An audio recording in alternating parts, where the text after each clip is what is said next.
Your Honor, we are here today because the state claims that a single piece of evidence ties Mr. Kohberger to this case. Bryan Kohberger is back in court, attempting to get the evidence collected against him dismissed. His legal team is also revealing new information about the night of the murders. A witness reportedly admitted that she wasn't certain whether what she saw or heard was real or if it was a dream.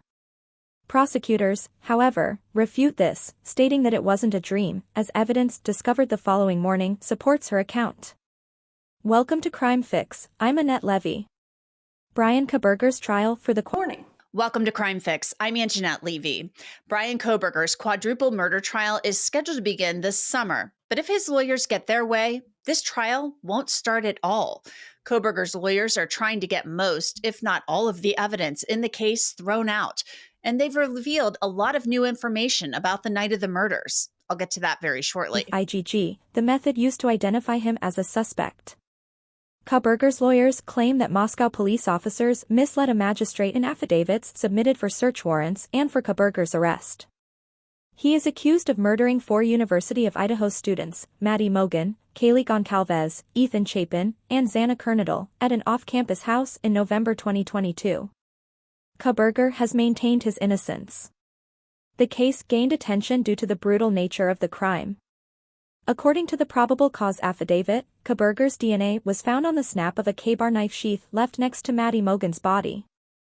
The FBI used this DNA. Police have said in a probable cause affidavit that Kohberger's DNA was left on the snap of a K-bar knife sheath left next to Maddie Mogen's body. Now, the FBI used that DNA to search genetic genealogy databases, which led to Kohberger's ancestors and eventually to him. Kohberger's lawyers say the FBI's process violated his rights, but the prosecution disagrees. Here's a little bit of attorney Ann Taylor arguing on behalf of Bryan Kohberger. Your Honor, our position is that the court should suppress the IgG identification and everything that flows from that. Required at each stage. Since none were issued, this evidence must be suppressed. The defense claims the FBI's IgG process violated Kohberger's rights by accessing genetic databases that may have prohibited such use, thereby breaching the company's terms of service. A key question raised was about privacy rights regarding genetic material. For instance, if someone's DNA is taken lawfully, do they retain a privacy interest in searches of relatives' DNA? Defense attorney Taylor maintained that the IgG process was conducted because agents access databases of companies that may not have permitted them to do so, which violated the terms of services for those companies. Let's say my DNA is taken lawfully. What privacy interest do I have in the search of the DNA of others? That's a loaded question. Why is it a loaded question? Isn't it a factual question? Well, it is, Judge, but you're assuming that the DNA was taken lawfully, and our position... I agree. That part is an assumption. In my hypothetical, I said my DNA was taken lawfully. Why? The issue with the database is that no one sharing their information with millions of others could reasonably expect it to remain private. The test here isn't whether they have a reasonable expectation of privacy from law enforcement, but from the public at large. Judge Stephen Hippler, who has presided over this case for several months, is known for challenging both the defense and prosecution during their arguments, and he did so here. Investigative genetic genealogy, IgG, played a role in this case, leading to the defendant. However, the defense argues that this process violated not named. For its part, the prosecution says Bryan Kohberger's Fourth Amendment rights are what matter here, and the state says those rights were not violated. Even assuming that that's all correct and that they violated the terms. Seems to be the evidence. The terms of service, Your Honor, don't affect the Fourth Amendment. The terms of service, and certainly Mr. Kohberger does not have standing to raise a violation of the terms of service. And even if he did, the remedy for the terms of service is not a violation of the Fourth Amendment. As we argued in our brief, the individuals, and as came out in testimony today, the individuals who are utilizing these databases, and we're talking about millions of them, are willingly sharing their information with each other, with millions of other people. But isn't there a subset that says, but I don't want these people to look at it? In some of the data, The FBI, as I understand the evidence, then says, okay. Taylor is seeking a Franks hearing to determine if law enforcement intentionally misled magistrates when obtaining search warrants. She argued that the probable cause affidavit lacked detail and contained inaccuracies. For example, the affidavit stated that the witness awoke around 4 a.m. to noises that sounded like a victim playing with the dog and later thought she heard a victim say something.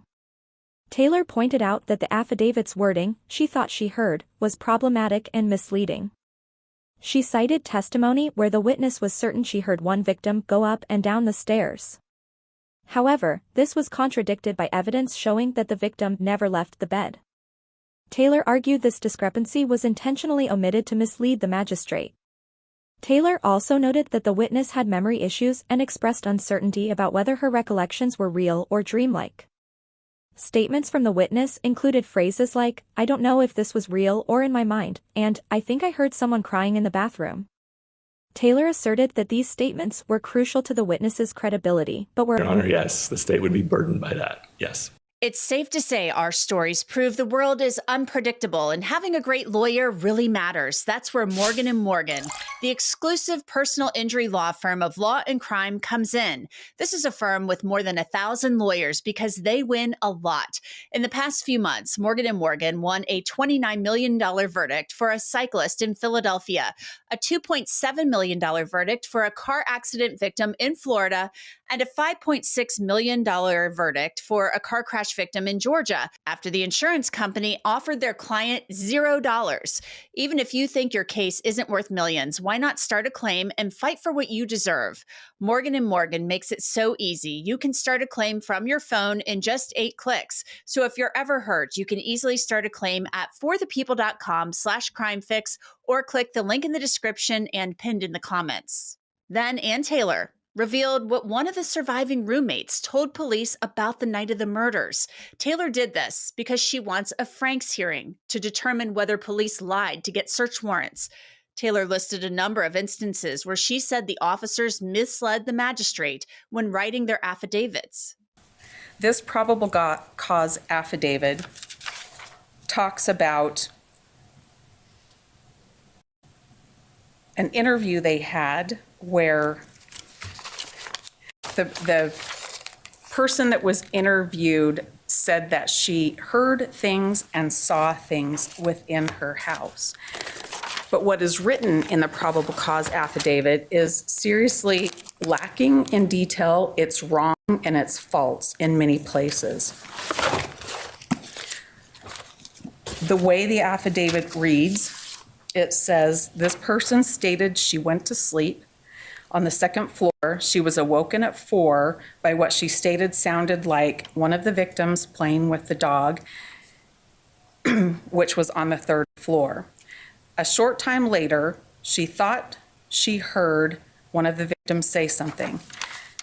That caveat, she thought she heard, is a problem. That's not at all what was said.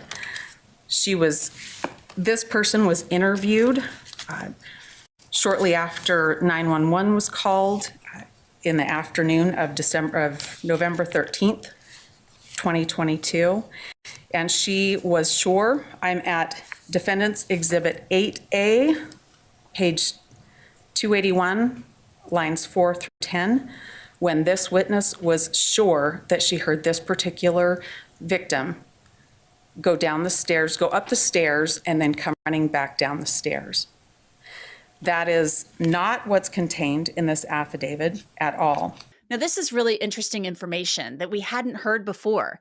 Taylor went on to explain why she believes this discrepancy is important. That is important because that's misleading to the judge. That waters down what was said, and that matters in the probable cause affidavit because the officers, when they wrote this, knew that wasn't the case. They knew this particular person that DM said was upright and running down the stairs, that's not what happened. That person was killed in the bed and never left the bed. And so the officers water that down because they know that fact is wrong, but they don't tell the magistrate that. They also don't tell the magistrate that this witness has claimed memory problems, that this witness has claimed that she's not sure what she heard or saw was real or whether it was at a dream. So Ann Taylor is saying the surviving roommate claimed to have memory problems and that she didn't know whether what she recalled was a dream or not. Taylor is questioning the surviving roommate's credibility. There are 2 references to not remembering. A couple of days later, there's the 3rd interview, and there's references to not remembering, being drunk, a statement, I don't know any of it. Like half this stuff, I don't know if it's a dream or if it's real. That's at page 399. At page 406, I don't know if this was real or in my mind was just like playing with me. But from what I think I heard, someone was crying in the bathroom. These are definite statements that were not given to the magistrate and in fact were brushed over. And credibility is really, really important when that person is relied on in the investigation. But the prosecution defended the surviving roommate's statements to the judge, saying her description of the man she saw in the house wearing all black never changed. The person was a slim, skinny, lean build, and the person was taller than she is around 5'8". That's what's important. It was that general description. And that general description did not change. Is it also important to establish the timeline? It is. It's important to establish the timeline to know when the timeline matched the vehicle surveillance of when a suspect vehicle is coming into the area of 11:22 and then leaves, as well as text communications of her relaying what she's observing during the same time period. So you heard right there, Assistant Prosecutor Ashley Jennings said one of the surviving roommates was texting what she was seeing. That is really interesting and had been rumored on social media. Jennings continued. The defendant argues when an eyewitness states she's not sure anything she saw was real, a magistrate should know about it. Well, the simple answer is investigators knew what she saw was real, and we know it wasn't a dream because they found the evidence discovered the next morning. Those statements didn't need to be included in the PC affidavit because they weren't exculpatory. They didn't support this idea that this didn't really happen, that somehow we got it wrong. The probable cause affidavits also contain information about Bryan Kohberger's cell phone records, and it really made it sound like he was near the house on King Road a dozen times. But Ann Taylor is saying that's another way that the officers misled the court. Based on those records, they absolutely knew that Mr. Kohberger wasn't around that residence, wasn't parked near the residence, didn't stop and have his phone in a stationary position at that residence. They absolutely knew that that's not what was happening, but they put it in there to make a connection that didn't exist.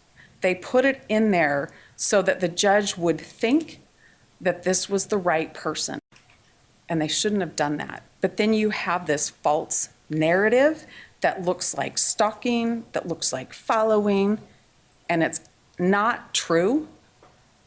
That is extremely damaging. It's very misleading. It's an outright lie to the magistrate. When you omit that kind of information, when you take that context out, you might as well say stalking because that's what you're trying to say, and you know that's not true.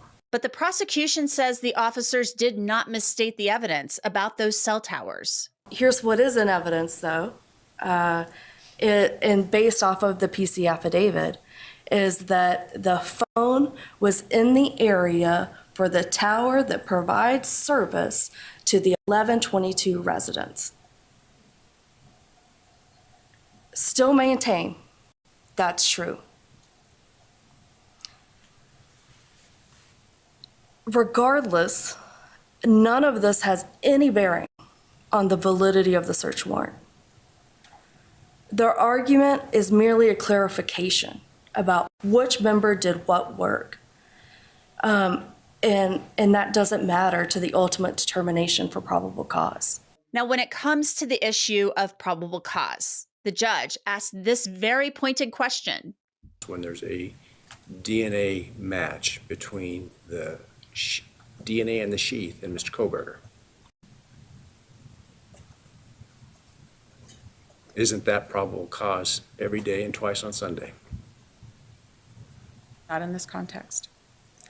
Not in this context because of the IgG work. The defense is also trying to get evidence from Kohberger's arrest in Pennsylvania at his parents' home and statements he made thrown out, claiming the search violated his rights since the warrant was a no-knock warrant.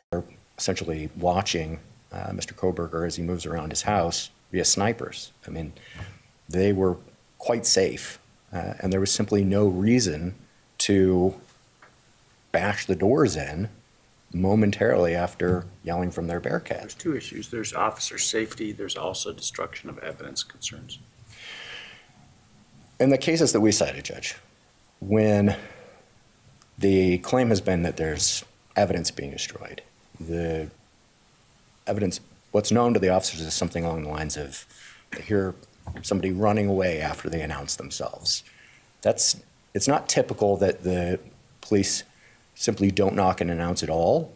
In those cases, they usually give the person the opportunity to surrender, but it's not a particularly long one. And in this case, they don't do that at all. And the only thing they knew is that he's walking around from room to room and that he has some kitchen gloves on. And I don't think that equates necessarily to the destruction of, Well, that's not all they knew, but I won't go into the detail in order to. I want to bring in Philip Dubé. He works as court-appointed counsel in Los Angeles County. So, Philip, I want you to talk to me a little bit about this whole issue that Kohberger's attorneys are talking about, the no-knock warrant when he was arrested at his parents' house in Pennsylvania. His attorneys are saying it was overkill, it violated his rights. What are your thoughts on that? Well, even assuming that it was overkill and it violated his rights, the U.S. Supreme Court has already spoken on this issue. It was back in 2006 in a case called Hudson versus Michigan. And that involved the search of a residence with a warrant. And they did not sufficiently knock and announce their presence before raiding the residence. And what the court said is that suppression of the evidence is no longer a remedy for the technical violation. The rule exists really just, first of all, that there is a fear that maybe the people inside are dangerous, that they have a weapon, or that there could be imminent destruction of evidence, or that someone could escape. And the fact that somebody didn't knock and wait a few seconds before barging in or waiting for them to open up the door is too technical of a violation constitutionally to say the remedy should be to throw out everything recovered in the property. So the remedy, if any, really is in tort law or in civil rights litigation in the civil courts. So I don't believe that their motion has merit. As ignominious and as offensive it may have been to go in there at that hour or whatever hour it was, doesn't violate the Fourth Amendment. It might violate local tort law or federal civil rights laws, but nothing in the criminal context. And they made it sound like, the judge said, that's not all they knew when Jay Logston, the defense attorney, said, all they knew, they had a drone up. They saw he was in his kitchen with, he was walking around with kitchen gloves on. And the judge said, that's not all they knew. We know that there was a gun seized from the Kohberger home. So it sounds like there was more to this. And the detective also said things changed that day where they basically decided to do no knock. And there were some other circumstances, but they're kind of keeping that all under wraps right now, I'm assuming because they don't want to taint the jury pool. Well, that and, frankly, they don't want to give their hand away because you'd be amazed how many people out there who are listening could call in false tips. They could try to sabotage the case, try to emerge, if you will, as this last minute kind of witness. And by keeping things mum and limited to what's in the pleadings, it really furthers the truth-seeking process. And if we're honest, Anjanette, in the end, the police got a warrant. I could see if maybe they went in there without a warrant and felt that there was some type of an emergency situation. But a judge or a magistrate already signed off on their probable cause affidavit and found that there was sufficient evidence to go in there. And to say that nothing will be admissible in court just because they didn't knock or wait a few seconds or announce their presence, Hudson versus Michigan says no can do anymore under Fourth Amendment jurisprudence.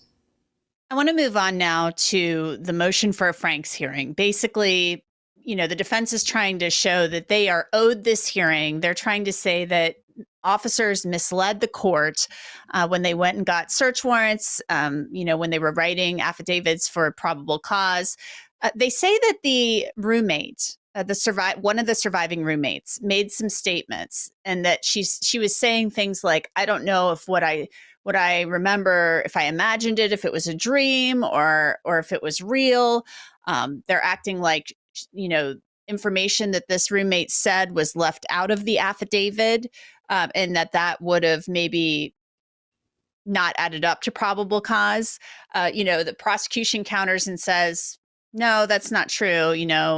Her description of the suspect never changed. What are your thoughts on Ann Taylor's arguments there when she's revealing all of this new information about what that surviving roommate said? Well, first of all, the statements in the affidavit to qualify for traversing the warrant have to be knowingly false, and they have to be material. There's always going to be I don't want to call them lies or falsities, but maybe some misrepresentations, some inaccuracies in affidavits. The question is, if you sever those inaccuracies from the affidavit, is there still sufficient facts to find probable cause? And I believe that was the prosecution's argument. Let's just give them that. But there was nothing flagrant, nothing knowingly misleading about what the roommate may have remembered or saw, because at the end of the day, all that really matters, they have 4 dead people in that house. I mean, seriously, there is enough right there to suggest that a crime has been committed and that by going in, you might be able to solve it, get some leads, find something to lead to the identity of the perpetrator. So I think in the end, the court's not going to traverse the warrant, but instead might say, look, I might sever some of this, but I'm going to find nonetheless that there's still sufficient probable cause to allow this warrant to survive. And the judge basically said, isn't his DNA on the knife sheath probable cause every day and twice on Sunday? And then Ann Taylor responds and says, not in this context because of the investigative genealogy work. So that was her response. But the judge is basically saying they have probable cause all day long just because of his DNA being on the knife sheath. Exactly. I mean, if the DNA was not on that knife sheath, let's be honest, Anjanette, I don't even believe that prosecutors would have even filed a case. There just would not have been enough evidence. Certainly, there's a lot of suspicion, and there might be probable cause to suggest that he was involved, and certainly that the crime has been committed, but not enough for prosecutors to say, we have enough to proceed beyond a reasonable doubt. And their ethical obligations require them to assess a case pre-filing for a determination of proof beyond a reasonable doubt as opposed to just probable cause. And I am telling you that that DNA on that sheet next to or underneath one of the victims is enough to sink him. The judge basically said he doesn't know if he's going to schedule a Franks hearing. He doesn't know if they've met their burden. And so, he's going to have to go back and review this, but he asked them for dates in the next few weeks in case he does schedule this hearing. What's your feeling on that? I mean, because Ann Taylor threw a lot out there. She's talking about the cell phone information, that was misrepresented as her client stalking the victims, all of this stuff. She's talking about, other people's blood, male blood found in the house. The prosecution had said in some prior documents that it wasn't suitable to upload the CODIS. They couldn't even identify, who it may have belonged to, that type of thing. Well, for purposes of due process and judicial ethics, judges should not announce ahead of time which way they are leaning without having reviewed everything, without having heard both sides. The judge was smart by saying, we're going to set this for a hearing, and he'll reserve ruling until he has read and heard all argument. So for now, I think what he's saying is, you better bring me something, because based on what I'm seeing and what I'm reading, you haven't met your burden. But he didn't quite go that far with saying that, because if we're honest, it would be unethical. And I think it would violate canons of ethics to rule before you've even read and heard everything. So the judge was smart.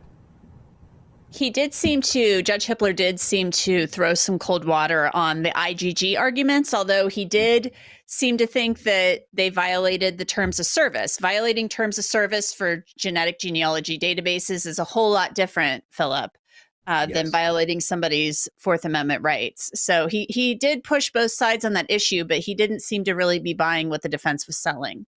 No. There's a few buckets of remedies here when police do things unlawfully.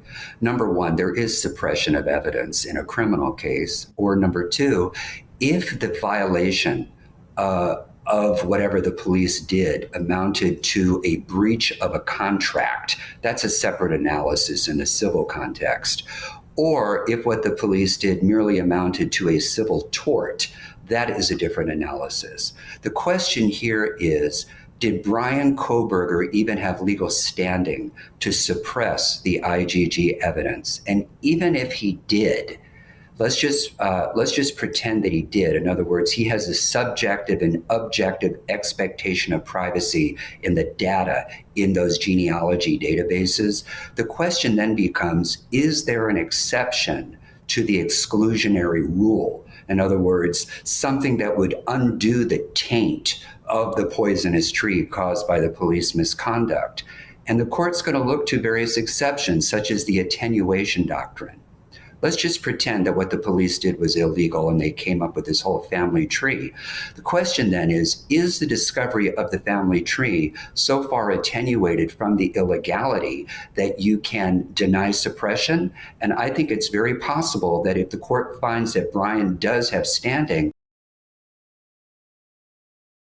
then becomes, is there an exception to the exclusionary rule? In other words, something that would undo the taint of the poisonous tree caused by the police misconduct, and the court's going to look to various exceptions such as the attenuation doctrine. Let's just pretend that what the police did was illegal and they came up with this whole family tree. The question then is the discovery of the family tree so far attenuated from the illegality that you can directly in the database? Then the question becomes, did they need a warrant? But the fact that they found somebody else's DNA that had some matching genetic components to him, I think the court's going to find that that is enough, not enough rather, to say that suppression is the remedy. And frankly, I'm gonna bet that this judge finds that legality. That's the whole point. It would be different if they found his DNA directly in the database. Then the question becomes, did they need a warrant? But the fact that they found somebody else's DNA that had some matching genetic components to him, I think the court's going to find that that is enough, not enough rather, to say that suppression is the remedy. And frankly, I'm gonna bet that this judge finds that he doesn't even have standing, and the reason why is that the right to suppress has to be personal to him, and that the thing that he is seeking to suppress has to be personal to him. The courts have held since Regas versus Illinois that if the item being searched or seized is not yours, you don't have standing. You cannot assert the rights of third parties who may have had a privacy violation.